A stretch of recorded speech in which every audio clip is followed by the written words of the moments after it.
ਵੀਰੋ ਤੇ ਭੈਣੋ, ਹਰ ਹਫਤੇ ਜੈਸੇ ਤੁਹਾਨੂੰ ਪਤਾ ਹੈ ਮੈਂ ਤੁਹਾਡੇ ਨਾਲ ਕੁਝ ਗੱਲਾਂ ਕਰਦਾ ਪੰਜਾਬ ਦੇ ਪ੍ਰਤੀ, ਖਾਸ ਕਰਕੇ ਇਸ ਸਮੇਂ 'ਚ ਜਦੋਂ ਇਹ ਕੋਵਿਡ ਨੇ ਪੂਰੇ ਦੁਨੀਆ ਦੇ ਵਿੱਚ ਸਾਰਿਆਂ ਨੂੰ ਹਿਲਾ ਦਿੱਤਾ ਹੈ।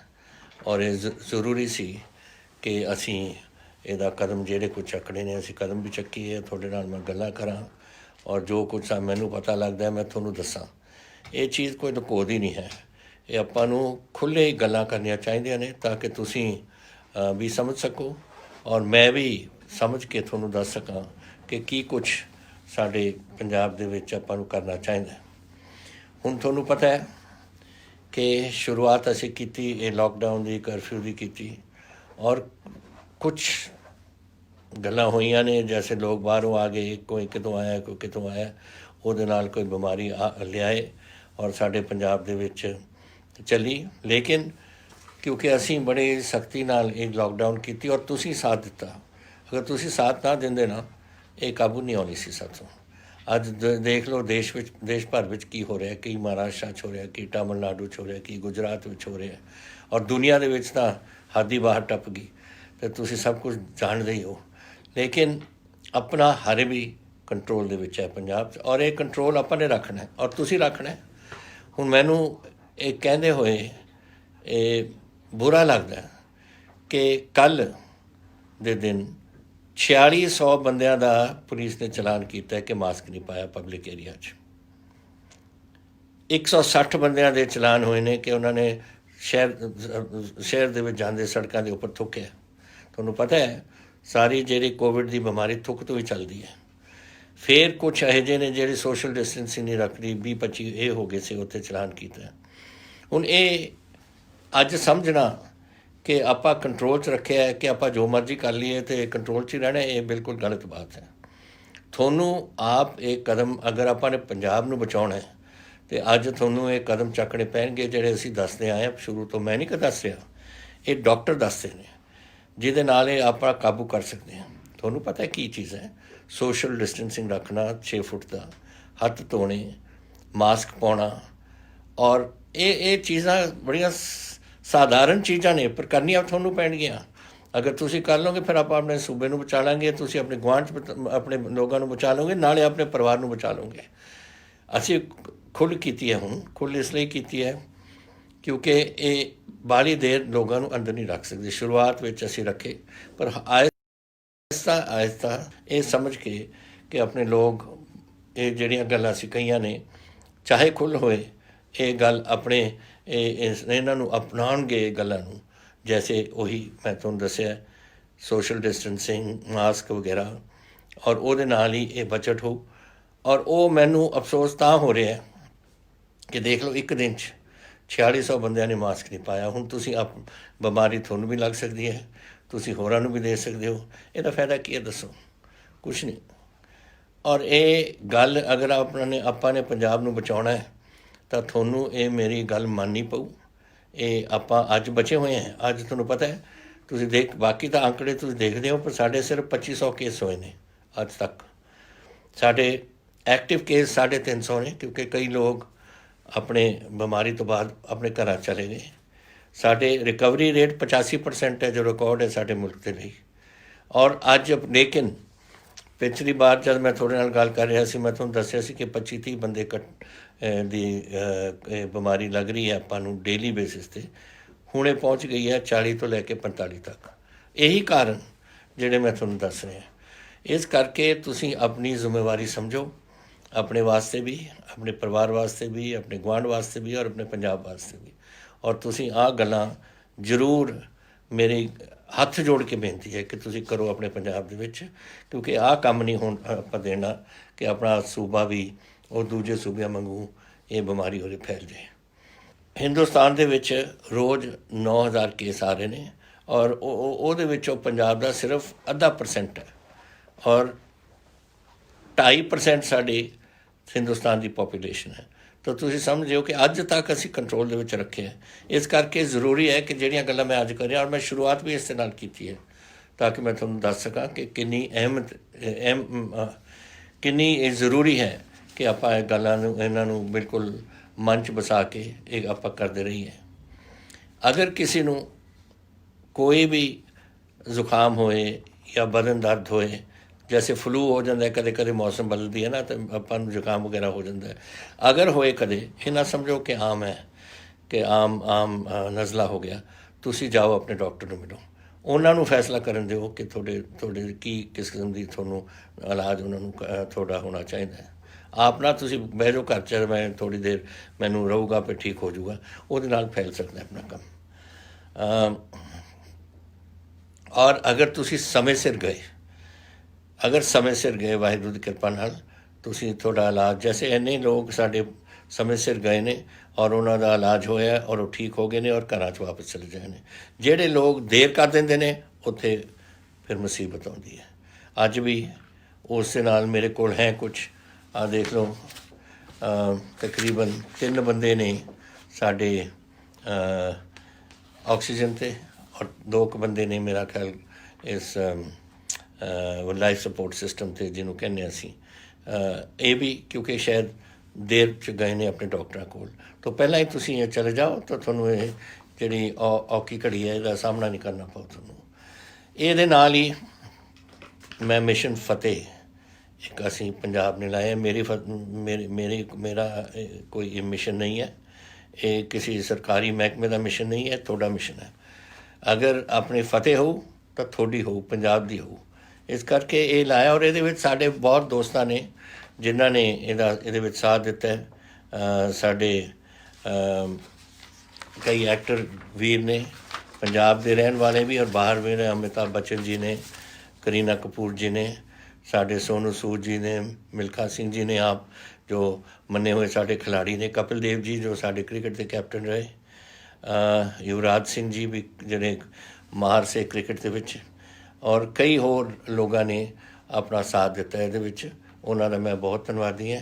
ਉਹਨਾਂ ਨੇ ਆਪਣੇ ਤੌਰ 'ਤੇ ਹੀ ਆਪਣਾ ਸਮਾਂ ਕੱਢ ਕੇ ਸਾਡਾ ਇਸ ਕੰਮ 'ਚ ਸਾਥ ਦਿੱਤਾ ਹੈ। ਪਰ ਇਹ ਦੇਖ ਲਓ, ਬੰਬਈ ਬੈਠੇ ਨੇ ਔਰ ਬੰਬਈ ਬੈਠ ਕੇ ਆਪਣੀ ਸੋਚ ਉਹਨਾਂ ਦੀ ਪੰਜਾਬ ਦੇ ਵਿੱਚ ਹੈ ਕਿ ਪੰਜਾਬ ਬਚੇ। ਮੈਂ ਤਾਂ ਇੱਕ ਵਾਰ ਉਹਨਾਂ ਨੂੰ ਬੇਨਤੀ ਕੀਤੀ ਹੈ ਔਰ ਉਸ ਤੋਂ ਬਾਅਦ ਉਹਨਾਂ ਨੇ ਆਪਣੇ ਆਪ ਹੀ ਗੱਲਾਂ ਚੱਕ ਲਈਆਂ। ਤਾਂ ਮੈਨੂੰ ਬੜੀ ਖੁਸ਼ੀ ਹੈ ਔਰ ਹੁਣ ਮੈਂ ਦਿਲੋਂ ਉਹਨਾਂ ਦਾ ਸਾਰਿਆਂ ਦਾ ਧੰਨਵਾਦੀ ਹਾਂ ਜਿਨ੍ਹਾਂ ਨੇ ਇੰਨਾ ਸਾਥ ਸਾਡਾ ਦਿੱਤਾ ਹੈ। ਹੁਣ ਕੁਝ ਗੱਲਾਂ ਨੇ ਜਿਹੜੀਆਂ ਆਪਣੇ ਨਾਲ ਸੰਬੰਧਿਤ ਰੱਖਦੀਆਂ ਨੇ ਕਰੋਨਾ ਤੋਂ ਇਲਾਵਾ। ਇੱਕ ਤਾਂ ਹੈ ਜੀ, ਸਰਕਾਰ ਨੇ ਇੱਕ ਸਾਡੇ ਐਗਰੀਕਲਚਰ ਦੇ ਵਿੱਚ, ਖੇਤੀਬਾੜੀ ਦੇ ਵਿੱਚ ਤਬਦੀਲੀ ਲਿਆਉਣ ਦੀ ਕੋਸ਼ਿਸ਼ ਕੀਤੀ ਹੈ। ਮੈਂ ਉਹਨਾਂ ਨੂੰ ਕਹਿ ਦਿੱਤਾ ਕਿ ਮੈਂ ਉਹਨਾਂ ਦੇ ਨਾਲ ਸਹਿਮਤ ਨਹੀਂ ਹੈ, ਬਿਲਕੁਲ ਅਸੀਂ ਨਹੀਂ ਇਹ ਕਰਨ। ਦੇਖੋ, ਆੜ੍ਹਤੀਆਂ ਦਾ ਔਰ ਕਿਸਾਨਾਂ ਦੀ ਬੜਾ ਇੱਕ ਰਿਸ਼ਤਾ ਹੈ, ਉਹ ਰਿਸ਼ਤਾ ਕਾਇਮ ਰੱਖਣਾ ਹੈ। ਸਾਡੇ MSP ਜਿਹਨੇ ਇਸ ਦੇਸ਼ ਨੂੰ ਬਚਾਇਆ। ਇੱਕ ਸਮੇਂ ਹੁੰਦਾ ਸੀ ਜਦੋਂ ਅਸੀਂ ਭੀਖ ਮੰਗਦੇ ਸੀ ਅਮਰੀਕਾ ਤੋਂ, ਔਰ PL480 ਇੱਕ ਫੰਡ ਸੀ, ਉਹ ਸਾਨੂੰ ਉੱਥੋਂ ਉਧਾਰਾ ਦਿੰਦੇ ਸੀ ਔਰ ਉਹ ਪੈਸੇ ਜਮ੍ਹਾਂ ਕਰਕੇ ਉਰੇ ਪਤਾ ਨਹੀਂ ਕਿਸ ਕੰਮ ਵਾਸਤੇ ਇਸਤੇਮਾਲ ਕਰਦੇ ਸੀ ਅਮਰੀਕਨ। ਔਰ ਫਿਰ ਸਾਡੇ ਪੰਜਾਬ ਐਗਰੀਕਲਚਰ ਯੂਨੀਵਰਸਿਟੀ ਨੇ ਨਵੀਂ ਝੋਨੇ ਕੱਢੇ, ਨਵੇਂ ਸਾਡੀ ਕਣਕਾਂ ਕੱਢੀਆਂ ਔਰ ਉਹਦੇ ਨਾਲ ਸਾਡੀ ਆਪਣੀ ਪੈਦਾਵਾਰ ਹੋਣ ਲੱਗੀ। ਔਰ ਇਹ ਛੋਟਾ ਜਿਹਾ ਪੰਜਾਬ, 2.5% ਦੀ ਧਰਤੀ, ਇਹਨੇ ਦੇਸ਼ ਨੂੰ ਬਚਾਇਆ ਔਰ ਇਹ ਅੰਨ ਦਾ ਭੰਡਾਰ ਭਰਤੇ ਸਾਰੇ। ਔਰ ਹੁਣ ਉਹ ਜਿਹੜੀ MSP ਦੇਣ ਲੱਗੇ ਸੀ ਉਹ ਵੀ ਬੰਦ ਕਰਨ ਦੀ ਗੱਲਾਂ ਕਰ ਰਹੇ ਨੇ। ਤਾਂ ਇਹ ਗੱਲਾਂ ਅਸੀਂ ਇਸ ਦੇ ਨਾਲ ਸਖਤੀ ਨਾਲ ਇਸ ਦੀ ਨਿਪਟਾਵਾਂਗੇ। ਅਸੀਂ ਕਾਨੂੰਨੀ ਵਿਵਸਥਾ ਵੀ ਕਰਾਂਗੇ ਔਰ ਮੈਂ ਪ੍ਰਧਾਨ ਮੰਤਰੀ ਜੀ ਨੂੰ ਵੀ ਲਿਖਾਂਗਾ ਕਿ ਇਹ ਪੰਜਾਬ ਦੇ ਨਾਲ ਇਹ ਗੱਲ ਠੀਕ ਨਹੀਂ। ਉਹ ਵੀ ਰਹੇ ਨੇ ਮੁੱਖ ਮੰਤਰੀ, 3 ਵਾਰ ਰਹੇ ਨੇ ਉੱਥੇ ਗੁਜਰਾਤ ਦੇ ਵਿੱਚ, ਔਰ ਉਹਨਾਂ ਨੂੰ ਵੀ ਪਤਾ ਹੋਣਾ ਚਾਹੀਦਾ ਕਿ ਕਿਸਾਨਾਂ ਦੀ ਸੋਚ ਕੀ ਹੈ ਔਰ ਕਿਸਾਨ ਕੈਸੀ ਕਿਸਾਨੀ ਕਰਦੇ ਨੇ। ਉੱਥੇ ਵੀ ਕਿਸਾਨੀ ਹੁੰਦੀ ਹੈ, ਲੇਕਿਨ ਸਾਡੀ ਤਾਂ ਕਿਸਾਨੀ ਨੇ ਤਾਂ ਦੇਸ਼ ਨੂੰ ਬਚਾਇਆ ਔਰ 60 ਸਾਲ ਤੋਂ ਇਹ ਕੰਮ ਚੱਲਦਾ ਰਿਹਾ। ਹੁਣ ਬਦਲਣ ਦਾ ਮਤਲਬ ਕੀ ਹੈ ਦੱਸੋ ਮੈਨੂੰ? ਕੋਈ ਮਤਲਬ ਨਹੀਂ। ਹੁਣ ਜਿਹੜੀ ਕਣਕ ਦੀ ਵਢਾਈ ਹੋਈ ਹੈ ਇੱਕ ਰਿਕਾਰਡ ਹੈ ਪੰਜਾਬ ਵਾਸਤੇ। ਲੋਕ ਕਹਿੰਦੇ ਨੇ ਪਿਛਲੇ ਸਾਲ ਨਾਲੋਂ ਘੱਟ ਹੈ, ਲੇਕਿਨ ਪਿਛਲੇ ਸਾਲ ਨਾਲੋਂ ਇਸ ਲਈ ਘੱਟ ਹੈ ਕਿ ਕਣਕ ਜਿਹੜੀ ਰਾਜਸਥਾਨ ਤੋਂ ਜਾਂ ਹਰਿਆਣੇ ਤੋਂ ਆ ਕੇ ਸਾਡੇ ਮੰਡੀਆਂ 'ਚ ਵਿਕਦੀ ਸੀ, ਉਹ ਟਰੱਕ ਨਹੀਂ ਆਏ। ਲੇਕਿਨ ਜੋ ਸਾਡੀ ਪੈਦਾਵਾਰ ਹੋਈ ਹੈ ਪਿਛਲੇ ਸਾਲ ਔਰ ਐਤਕੀ ਆਪਣੀ ਪਿਛਲੇ ਸਾਲ ਨਾਲੋਂ ਜ਼ਿਆਦਾ ਹੈ। ਤਾਂ ਇਹ ਸਾਡੀ ਹਿੰਮਤ ਹੈ ਔਰ ਅਸੀਂ ਜੇ ਕਿਸਾਨਾਂ ਵਾਸਤੇ 24,000 ਕਰੋੜ ਤਾਂ ਆ ਚੁੱਕਿਆ, ਉਹਨਾਂ ਦੇ ਵਾਸਤੇ ਉਹਨਾਂ ਦੀ ਵਾਹਿਗੁਰੂ ਦੀ ਕਿਰਪਾ ਹੋਈ ਹੈ, ਉਹ ਆਪਣੇ ਪਰਿਵਾਰਾਂ ਨੂੰ ਸਾਂਭਣ। ਲੇਕਿਨ ਦੇਸ਼ ਦੇ ਅੰਨ ਦੇ ਭੰਡਾਰ ਭਰੇ ਨੇ ਪੰਜਾਬ ਨੇ ਔਰ ਕਦੇ ਇੱਥੇ ਅਸੀਂ ਇਹੋ ਜਿਹੇ ਹਾਲਾਤ ਨਹੀਂ ਦੇਖਣਾ ਚਾਹੁੰਦੇ ਜੈਸੇ ਪਹਿਲਾਂ ਹੁੰਦੇ ਸੀ, ਜੋ ਅਮਰੀਕਨਾਂ ਤੋਂ ਉਧਾਰੇ ਸਾਨੂੰ ਲੈਣਾ ਚਾਹੁੰਦੇ ਸੀ। ਤਾਂ ਜਿਹੜਾ ਕੰਮ ਪੰਜਾਬ ਕਰ ਰਿਹਾ ਹੈ ਉਹਦੇ 'ਚ ਵਿਘਨ ਪਾਉਣ ਦਾ ਫਾਇਦਾ ਕੀ ਹੈ? ਇਹੀ ਮੈਨੂੰ ਸੈਂਟਰ ਦੀ ਸਰਕਾਰ ਦੀ ਕੋਈ ਸਮਝ ਨਹੀਂ ਆਉਂਦੀ ਕਿ ਕਿਉਂ ਤੁਸੀਂ ਕਰ ਰਹੇ ਹੋ। ਤਾਂ ਇਹ ਗੱਲਾਂ ਮੈਂ ਤੁਹਾਨੂੰ ਦੱਸਣਾ ਚਾਹੁੰਦਾ ਸੀ ਕਿ ਅਸੀਂ ਇਹਦੀ ਜ਼ਰੂਰ ਪ੍ਰਾਈਮ ਮਿਨਿਸਟਰ ਨੂੰ ਮਿਲੂੰਗਾ ਔਰ ਮੈਂ ਜ਼ਰੂਰ ਇਹਨੂੰ ਅਸੀਂ ਸਖਤੀ ਨਾਲ ਜ਼ਰੂਰ ਇਹਦਾ ਨਿਪਟਾਂਗੇ ਇਸ ਨੂੰ। ਤੁਸੀਂ ਇੱਕ ਸਵਾਲ ਕੀਤਾ ਸੀ ਮੈਨੂੰ ਕਿ ਜਿਹੜੇ ਇਹ ਸਕੂਲਾਂ ਦੇ ਵਿੱਚ ਫੀਸ ਹਾਲੇ ਦਿੱਤੀਆਂ ਜਾ ਰਹੀਆਂ ਨੇ, ਅਤੇ ਮੈਂ ਤੁਹਾਨੂੰ ਕਿਹਾ ਸੀ ਕਿ ਜਦੋਂ ਤੱਕ ਸਕੂਲ ਚੱਲਦੇ ਨਹੀਂ ਕੋਈ ਫੀਸ ਨਹੀਂ ਲੈ ਸਕਦਾ, ਸਿਰਫ ਕੋਈ ਉਹ ਲੈਂਦੇ ਨੇ ਆਨਲਾਈਨ ਫੀਸ ਜਾਂ ਕੁਛ ਤੁਸੀਂ ਕਰ ਸਕਦੇ ਹੋ। ਲੇਕਿਨ ਉਸ ਤੋਂ ਬਾਅਦ ਫਿਰ ਹਾਈ ਕੋਰਟ 'ਚ ਚਲੇ ਗਏ ਕੁਝ ਸਕੂਲ, ਔਰ ਹਾਈ ਕੋਰਟ ਨੇ ਸਾਡਾ ਜਿਹੜਾ ਹੁਕਮ ਸੀ ਉਹਨੂੰ ਅਮੈਂਡ ਕਰਤਾ। ਹੁਣ ਅਸੀਂ ਦੁਬਾਰਾ ਅਪੀਲ ਇੱਕ ਹਾਈ ਕੋਰਟ ਦੇ ਵਿੱਚ ਕਰਾਂਗੇ ਤਾਂ ਕਿ ਇਹ ਗੱਲ ਨੂੰ ਅਸੀਂ ਸੁਧਾਰੀਏ। ਇਹ ਅਸੀਂ ਸਮਝਦੇ ਹਾਂ ਕਿ ਇਹਦੇ 'ਚ ਹਾਈ ਕੋਰਟ ਨੂੰ ਜ਼ਰੂਰ ਸਮਝਣਗੇ ਸਾਡੀ ਗੱਲ, ਕਿਉਂਕਿ ਇਹ ਜਦੋਂ ਤੁਸੀਂ ਸਕੂਲ ਹੀ ਨਹੀਂ ਚਲਾ ਰਹੇ ਤਾਂ ਫੀਸ ਕਿਸ ਵਾਸਤੇ ਲੋਕ ਦੇਣ ਉਸ ਨੂੰ। ਤਾਂ ਮੈਂ ਸਮਝਦਾ ਕਿ ਸਾਡੀ ਗੱਲ ਮੰਨੀ ਜਾਵੇਗੀ। ਇੱਕ ਤਾਂ ਇਹ ਹੈ। ਦੂਸਰਾ, ਬੜੀ ਦੇਰ ਤੋਂ ਚੱਲ ਰਹੀ ਹੈ ਗੱਲ ਕਿ ਗੰਨੇ ਦੀ ਜਿਹੜੀ ਖਰੀਦ ਹੈ ਉਹਦੇ ਪੈਸੇ ਨਹੀਂ ਮਿਲ ਰਹੇ, ਬਹੁਤ ਪ੍ਰਾਈਵੇਟ ਸੈਕਟਰ 'ਚ ਵੀ ਪਬਲਿਕ ਸੈਕਟਰ 'ਚ ਵੀ। ਅਤੇ ਪਬਲਿਕ ਸੈਕਟਰ ਵਿੱਚ ਜਿੰਨਾ ਸੀਗਾ ਅਸੀਂ 100% ਪੂਰਾ ਗੰਨੇ ਦੀ ਜਿਹੜੀ ਕੀਮਤ ਚੁਕਾ ਰਹੇ ਹਾਂ। ਅੱਜ 150 ਕਰੋੜ ਦਾ ਤਕਰੀਬਨ ਸਰਕਾਰ ਪੰਜਾਬ ਸਰਕਾਰ ਦੇਗੀ, ਔਰ 150 ਕਰੋੜ ਸਾਡੇ ਕੋਆਪਰੇਸ਼ਨ ਮਹਿਕਮਾ ਜਿਹੜਾ ਹੈ ਉਹ ਇੰਨਾ ਕੁ ਹੈ ਬਣਦਾ 300 ਕਰੋੜ ਦੇ ਕਰੀਬ, ਔਰ ਅੱਧਾ ਉਹ ਕੋਆਪਰੇਸ਼ਨ ਮਹਿਕਮਾ ਕਰੂਗਾ, ਅੱਧੀ ਅਸੀਂ ਦੇ ਰਹੇ ਹਾਂ ਤਾਂ ਕਿ ਤੁਹਾਡਾ ਪੂਰਾ ਗੰਨੇ ਦਾ ਭਾਅ ਤੁਹਾਨੂੰ ਮਿਲ ਜੇ। ਫਿਰ ਤੁਸੀਂ ਨੌਕਰੀਆਂ ਦੇ ਬਾਰੇ ਬਾਰ ਮੈਨੂੰ ਕਹਿੰਦੇ ਹੋ, ਇਹ ਜ਼ਰੂਰੀ ਗੱਲ ਹੈ ਕਿ ਜਦੋਂ ਕੋਈ ਬੱਚਾ ਪੜ੍ਹਦਾ ਹੈ, ਅੱਗੇ ਨਿਕਲਦਾ ਹੈ, ਉਹਦੀ ਡਿਗਰੀਆਂ ਹੁੰਦੀਆਂ ਨੇ, ਉਹ ਨੌਕਰੀ ਭਾਲੂਗਾ। ਉਹ ਅਸੀਂ ਜ਼ਰੂਰ ਇਸ ਨੂੰ, ਤੁਹਾਨੂੰ ਪਤਾ ਹੈ ਅਸੀਂ ਕਰਦੇ ਆਏ ਹਾਂ ਪਿਛਲੇ 3 ਸਾਲਾਂ ਤੋਂ ਆਪਣੇ ਜੋਬ ਮੇਲਾਜ਼ ਵਗੈਰਾ, ਤਾਂ ਕਿ ਉੱਥੇ ਦੇ ਬੱਚੇ ਨੂੰ ਮਿਲਣ ਨੌਕਰੀਆਂ। ਔਰ ਹੁਣ ਬੰਦ ਕਰਨੀਆਂ ਪਈਆਂ ਇਸ ਕੋਵਿਡ ਕਰਕੇ। ਫਿਰ ਅਸੀਂ ਜਦ ਕੋਵਿਡ ਦਾ ਕੰਮ ਖੁੱਲ੍ਹੂਗਾ ਫਿਰ ਅਸੀਂ ਜ਼ਰੂਰ ਤੁਹਾਨੂੰ ਇਹ ਦੁਬਾਰਾ ਅਸੀਂ ਜੋਬ ਮੇਲਾਜ਼ ਰੱਖਾਂਗੇ। ਇਹਦੇ ਵਿੱਚ ਸਰਕਾਰੀਆਂ ਨੌਕਰੀਆਂ ਦੀ ਮੰਗ ਹੁੰਦੀ ਆਮ ਤੌਰ 'ਤੇ। ਸਰਕਾਰੀ ਨੌਕਰੀਆਂ ਜਿਹੜੀਆਂ ਨੇ ਨਾ ਉਹ ਬਹੁਤ ਥੋੜ੍ਹੀਆਂ ਨੇ।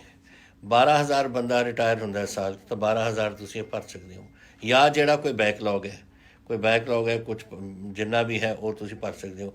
ਨਵੇਂ ਮਹਿਕਮੇ ਨਹੀਂ ਬਣ ਸਕਦੇ ਔਰ ਉਹਨਾਂ ਨੂੰ ਆਪਾਂ ਖਿੱਚ ਕੇ ਵੱਡਾ ਤਾਂ ਕਰ ਨਹੀਂ ਸਕਦੇ। ਸੋ ਇੱਕ ਪਾਸੇ ਤਾਂ ਇਹ ਹੈ, ਇਹ ਅਸੀਂ ਖੋਲਾਂਗੇ ਜ਼ਰੂਰ, ਗਵਰਨਮੈਂਟ ਦੇ ਮਹਿਕਮੇ ਵੀ ਅਸੀਂ ਖੋਲਾਂਗੇ, ਪਰ ਇਸ ਦੇ ਨਾਲ ਦੇ ਨਾਲ ਪ੍ਰਾਈਵੇਟ ਇੰਡਸਟਰੀ ਬਹੁਤ ਲਿਆ ਰਹੇ ਹਾਂ। ਅਸੀਂ ਚੀਨ ਤੋਂ ਲਿਆਉਣਾ ਚਾਹੁੰਦੇ ਹਾਂ। ਸਾਡੇ ਮੌਜੂਦਾ ਉਰੇ ਇੰਡਸਟਰੀ ਬੜੀ ਲੱਗ ਰਹੀ ਹੈ, ਬਹੁਤ ਯੂਨਿਟ ਸਾਡੇ ਆਏ ਨੇ ਇਹ 2 ਸਾਲਾਂ ਦੇ ਵਿੱਚ। ਜਦ ਤੋਂ ਸਾਡੀ ਸਰਕਾਰ ਆਈ ਹੈ ਬਹੁਤ ਲੋਕ ਉਰੇ ਆ ਕੇ ਇੱਥੇ ਆ ਕੇ ਆਪਣਾ ਨਵੀਂ ਇੰਡਸਟਰੀ ਲਾਉਣ ਦੀ ਜ਼ਮੀਨਾਂ ਲੈ ਰਹੇ ਨੇ, ਔਰ ਕੰਮ ਵੀ ਸ਼ੁਰੂ ਹੋ ਗਿਆ, ਕਿਤੇ ਤਾਂ ਕੰਮ ਵੀ ਸ਼ੁਰੂ ਹੋ ਗਿਆ। ਸੋ ਬੜੀ ਅੱਛੀ ਗੱਲ ਹੈ ਕਿ ਪੰਜਾਬ ਹੁਣ ਇੰਡਸਟਰੀਲਾਈਜੇਸ਼ਨ ਦੇ ਤੌਰ 'ਤੇ ਨਿਕਲ ਰਿਹਾ ਅੱਗੇ। ਪਾਵਰ ਟੈਰਿਫ ਦਾ ਤੁਹਾਨੂੰ ਦੇਖਿਆ ਕਿ ਅਸੀਂ ਹੁਣ ਬਿਜਲੀ ਦੇ ਡੋਮੈਸਟਿਕ ਜਿਹੜੇ ਥੋੜ੍ਹੀ ਅਸੀਂ ਰਾਹਤ ਦਿੱਤੀ ਆ ਲੋਕਾਂ ਨੂੰ, ਇਹ ਦੇਣੀ ਦੀ ਲੋੜ ਸੀ, ਕਿਉਂਕਿ ਹੁਣ ਤੁਸੀਂ ਕੋਈ ਨੌਕਰੀ ਨਹੀਂ ਕਰ ਰਿਹਾ, ਕੋਈ ਫੈਕਟਰੀਆਂ ਬੰਦ ਪਈਆਂ ਸੀਆਂ, ਕੁਛ ਇਹ ਸਾਰੇ ਜਿਹੜੀ ਸਮੱਸਿਆ ਬਣੀ ਹੋਈ ਹੈ ਪੰਜਾਬ 'ਚ ਆਰਥਿਕ ਤੌਰ 'ਤੇ, ਜਿਹੜੇ ਸਾਡੇ ਬਸ ਦੀ ਗੱਲ ਸੀ ਅਸੀਂ ਉਹ ਕੀਤੀ। ਹੁਣ ਸਾਡੇ ਤਕਰੀਬਨ 70 ਲੱਖ ਆਪਣੇ ਡੋਮੈਸਟਿਕ ਸਾਡੇ ਬੰਦੇ ਨੇ ਜਿਹੜੇ ਆਪਣੇ ਪਾਵਰ ਲੈਂਦੇ ਨੇ, ਜਿਹੜੇ ਪਾਵਰ ਆਪਣੇ ਘਰਾਂ ਦੇ ਵਿੱਚ ਲੈਂਦੇ ਨੇ, ਬਿਜਲੀ ਆਪਣੇ ਘਰਾਂ ਦੇ ਵਿੱਚ ਲੈਂਦੇ ਨੇ, ਉਹ ਤਕਰੀਬਨ 70 ਲੱਖ ਦੇ ਕਰੀਬ ਨੇ। ਉਹਦੇ ਵਿੱਚੋਂ ਅਸੀਂ 67 ਲੱਖ ਨੂੰ ਜਿਹੜੇ ਬਿਲਕੁਲ ਘੱਟ ਬਿਜਲੀ ਇਸਤੇਮਾਲ ਕਰਨ ਵਾਲੇ ਨੇ, ਜਿਹੜੇ ਗਰੀਬ ਬੰਦੇ ਨੇ ਜਾਂ ਉਸ ਕਿਸਮ ਦੀ ਬਿਜਲੀ ਦੀ ਕੰਜ਼ੰਪਸ਼ਨ ਹੈ ਜਿਹੜੀ ਘੱਟ ਹੈ, ਉਹਨਾਂ ਨੂੰ ਅਸੀਂ ਰਾਹਤ ਦਿੱਤੀ ਹੈ। ਜਿਹੜੇ ਵੱਡੇ ਰਹਿ ਗਏ 3 ਲੱਖ ਦੇ ਕਰੀਬ, ਉਹਨਾਂ ਨੂੰ ਆਪਣਾ ਬਿਜਲੀ ਪੂਰੀ ਦੇਣੀ ਪਊ। ਲੇਕਿਨ ਸਾਰੇ ਜਿਹੜੀ ਗਰੀਬ ਜਨਤਾ ਹੈ ਔਰ ਜਿਨ੍ਹਾਂ ਦੇ ਬਿੱਲ ਘੱਟ ਆਉਂਦੇ ਨੇ ਉਹਨਾਂ ਨੂੰ ਅਸੀਂ ਘਟਾਉਣ ਦੀ ਕੋਸ਼ਿਸ਼ ਕੀਤੀ ਹੈ। ਸੋ ਇੰਨਾ ਅਸੀਂ ਦੇ ਸਕੇ। ਅਗਲੇ ਸਾਲ ਅਸੀਂ ਹੋਰ ਦੇਖਾਂਗੇ ਇਸ ਨੂੰ, ਤਾਂ ਕਿ ਤੁਹਾਨੂੰ ਅਸੀਂ ਹੋਰ ਰਾਹਤ ਦੇ ਸਕੀਏ। ਹੁਣ ਮੈਂ ਗੱਲ ਕਰਨਾ ਚਾਹੁੰਦਾ ਤੁਹਾਡੇ ਨਾਲ ਜਿਹੜੀਆਂ ਕੁਝ ਸਵਾਲ ਤੁਸੀਂ ਮੈਨੂੰ ਕੀਤੇ ਨੇ। ਪਹਿਲਾਂ ਤੁਸੀਂ ਕਿਹਾ ਕਿ ਇੱਥੇ ਹੈ ਮਨਜੀਤ ਸਿੰਘ ਜੀ, ਮੈਂ ਪੰਜਾਬ ਯੂਨੀਵਰਸਿਟੀ ਦੇ ਵਿੱਚ ਪੜ੍ਹਦਾ। ਵਿਦਿਆਰਥੀਆਂ ਦੇ ਮੇਰੇ ਕੋਲ ਦਸਤਖਤ ਨੇ ਇੱਕ ਪਟੀਸ਼ਨ ਕਿ ਸਾਡੇ ਕੈਂਸਲ ਦੀ offline exam for the betterment of Patiala. Manjit Singh, ਦੇਖੋ ਇਹ ਸਾਡੀ ਵਾਸਤੇ ਗੱਲ ਨਹੀਂ ਹੈ, ਇਹ ਯੂਨੀਵਰਸਿਟੀ ਗ੍ਰਾਂਟਸ ਕਮਿਸ਼ਨ ਕਰਦਾ ਹੈ ਜੋ ਸਕੂਲਾਂ ਤੱਕ ਹੈ। ਜੈਸੇ ਅਸੀਂ ਹੁਣ ਐਗਜ਼ਾਮ ਦੇ ਕਰ ਦਿੱਤੇ 5ਵੀਂ ਜਮਾਤ, 8ਵੀਂ ਜਮਾਤ ਔਰ 10ਵੀਂ ਜਮਾਤ, ਇਹ ਕਾਲਜ ਦਾ ਨਹੀਂ ਅਸੀਂ ਕਰ ਸਕਦੇ। ਕਾਲਜ ਔਰ ਯੂਨੀਵਰਸਿਟੀਜ਼ ਉਹ ਯੂਨੀਵਰਸਿਟੀ ਗ੍ਰਾਂਟਸ ਕਮਿਸ਼ਨ ਫੈਸਲਾ ਕਰਦੀ ਹੈ ਕਿ ਕਦੋਂ ਇਮਤਿਹਾਨ ਹੋਣਗੇ, ਔਰ ਯੂਨੀਵਰਸਿਟੀਆਂ ਨੂੰ ਦੱਸਿਆ ਜਾਂਦਾ ਹੈ। ਹੁਣ ਸਾਡੀ ਜਿਹੜੀ ਯੂਨੀਵਰਸਿਟੀਜ਼ ਦੋਨੋਂ ਨੇ, ਉਹਨਾਂ ਨੇ ਜਿਹੜੇ ਤਾਂ ਫਾਈਨਲ ਐਗਜ਼ਾਮ ਨੇ, ਫਾਈਨਲ ਛੇਵੇਂ ਟਰਮ ਜਿਹੜੇ ਸੈਮਿਸਟਰ ਹੈ ਤੁਹਾਡਾ, ਉਹ ਤਾਂ ਤੁਹਾਨੂੰ ਕਰਨਾ ਹੀ ਪਊ ਇਮਤਿਹਾਨ। ਉਹ ਤਾਂ ਜੋ ਉਹਨਾਂ ਦਾ ਫੈਸਲਾ ਕਰ ਸਕਦੇ ਆ, ਯੂਨੀਵਰਸਿਟੀ ਜਿੰਨਾ ਹੈਲਪ ਕਰ ਸਕਦੀ ਉਹ ਕਰਨਗੇ। ਲੇਕਿਨ ਜੋ UGC ਨੇ ਕਿਹਾ ਕਿ ਤੁਸੀਂ ਆਪਣੇ ਜੁਲਾਈ ਦੇ ਵਿੱਚ ਤੁਹਾਨੂੰ ਇਮਤਿਹਾਨ ਰੱਖਣੇ ਪੈਣਗੇ। ਲੇਕਿਨ ਜਿਹੜੇ ਦੂਜੇ ਨੇ, first year, second year, third year ਵਗੈਰਾ, ਫਸਟ ਈਅਰ ਸੈਕੰਡ ਸੈਮਿਸਟਰ ਜਾਂ ਥਰਡ ਸੈਮਿਸਟਰ ਵਗੈਰਾ, ਉੱਥੇ ਯੂਨੀਵਰਸਿਟੀ ਫਰਕ ਪਾ ਸਕਦੀ ਹੈ, ਥੋੜ੍ਹੀ ਦੇਰ ਡਿਲੇ ਕਰ ਸਕਦੀ ਹੈ। ਔਰ ਮੈਂ ਉਹਨਾਂ ਨੂੰ ਬੇਨਤੀ ਕਰਾਂਗਾ ਕਿ ਤੁਸੀਂ ਇਸ ਗੱਲ ਨੂੰ ਦੇਖੋ, ਕਿਉਂਕਿ ਬੱਚਿਆਂ ਨੂੰ ਪੜ੍ਹਨ ਦਾ ਮੌਕਾ ਨਹੀਂ ਮਿਲਿਆ, 3 ਮਹੀਨੇ ਤੋਂ ਲੋਕਡਾਊਨ ਰਿਹਾ। ਸੋ ਆਈ ਹੋਪ ਕਿ ਉਹ ਯੂਨੀਵਰਸਿਟੀਜ਼ ਉੱਥੇ ਮਦਦ ਕਰ ਸਕਦੀਆਂ ਨੇ। ਲੇਕਿਨ ਫਾਈਨਲ ਐਗਜ਼ਾਮ ਉਹ ਅਸੀਂ ਨਾ ਯੂਨੀਵਰਸਿਟੀ ਕਰ ਸਕਦੀ ਹੈ, ਨਾ ਪੰਜਾਬ ਗਵਰਨਮੈਂਟ ਕਰ ਸਕਦੀ ਹੈ, ਉਹ ਤੁਹਾਨੂੰ ਪਊਗਾ। ਇਹ ਤੁਸੀਂ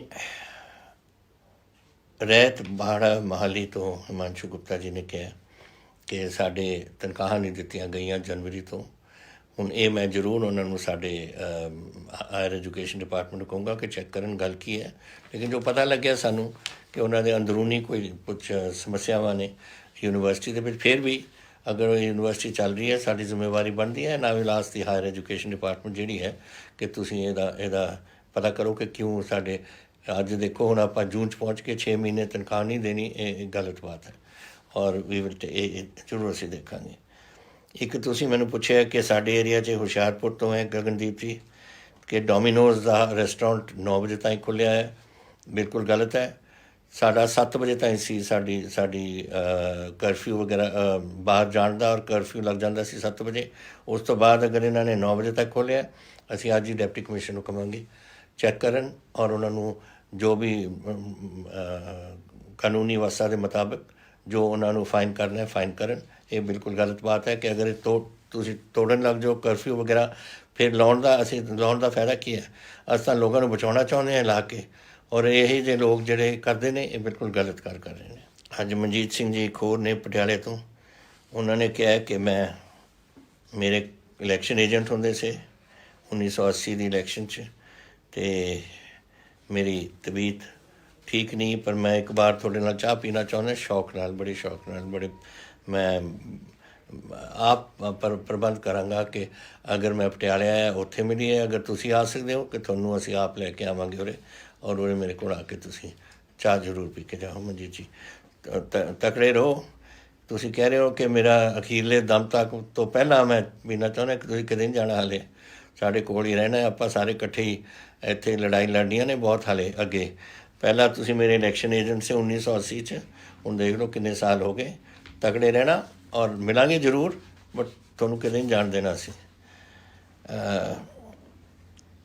ਤੁਸੀਂ ਫਿਰ ਮੈਨੂੰ ਪੁੱਛਿਆ ਇਹ ਮਹਾਰਾਸ਼ਟਰ ਵਗੈਰਾ, ਇਹ ਪੁੱਛਿਆ ਮੈਨੂੰ ਗੁਰਲੀਨ ਕੌਰ ਜੀ ਲੁਧਿਆਣੇ ਦੇ, ਨਾਲੇ ਸੰਜੇ ਸ਼ਰਮਾ ਜੀ ਬਠਿੰਡੇ, ਔਰ ਇੱਕ ਬਿਕਰਮਜੀਤ ਸਿੰਘ ਬਹਿਲਾ ਮਾਨਸਾ ਤੋਂ।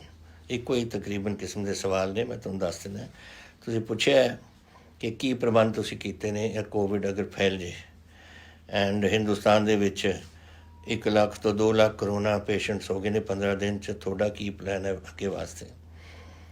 Road map to deal with corona pandemic ਇਹ ਹੈ ਬਿਕਰਮਜੀਤ ਬਹਿਲਾ ਨੇ। ਦੇਖੋ ਗੱਲ ਇਹ ਹੈ, ਅਸੀਂ ਵਾਹਿਗੁਰੂ ਦੀ ਕਿਰਪਾ ਨਾਲ ਸਾਰੇ ਕੰਟਰੋਲ ਨੇ ਇਸ ਵੇਲੇ।